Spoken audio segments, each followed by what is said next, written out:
think I would say probably going to make it. Monty Kiffin's defense looked like the one he played at.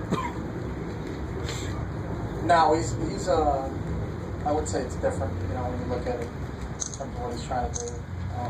A lot of everything everybody does is personnel driven, so dealing with different players in the Cowboys than we had used at SC, so I think it's changed a little bit. Is it primarily John secondary?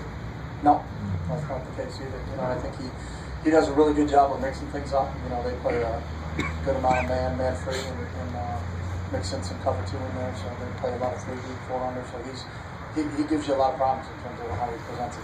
But there's not just one thing where you can say, hey, it's this and this is what we're going to prepare for, because he's pretty diverse in terms of what he's doing coverage wise out there. Any reason that Peters will not be able to play, or is these guys kind of making them wrong? No, I just go with what they tell us, and today's going to be limited. Yeah, you know, Mike. Mike took, I think, some 7-on-7 snaps yesterday. We'll see how he is today. They lifted yesterday. They don't lift today, so once we get through the first couple periods here, run around, we'll see how he feels. As far as their offense, is this as tough of a challenge as you guys have faced all year? I mean, obviously next to Denver. I mean, you look at the numbers that Romo and that offense put up is pretty incredible. Yeah, they are. And we don't compare them to who else we played. Obviously the Broncos have a tremendous offense, but when you got Romo, but you also have Whitney, you got Des Bryant. Now with the emergence of Williams, with Miles Austin being down a little bit, obviously.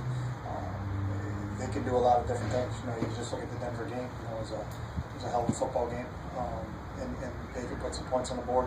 They can do a lot of different things offensively. You got an experienced quarterback running the system. It's impressive. So. What have you seen from Romo specifically? What's he doing well this season? I think he's got a great feel for how to play quarterback. He's got a lot of innate ability in the pocket.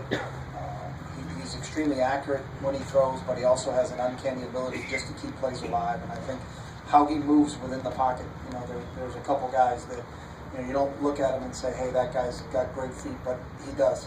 He's similar to Tom Brady in that fashion where they're always moving, they always just put themselves in the right position to make the throw at the right time. If you're a student of the game, student of quarterback play, it's really, when you watch him play the position, it's impressive. And I think he has the right feel. His eyes are always downfield, and he's always looking and hunting up receivers and trying to make the big play. And he's really done a nice job with it. And I think they're doing a lot more with him calling plays at the line of scrimmage, so he's putting him in the right situation at certain times. And it's a tough package to defend. Chip, given that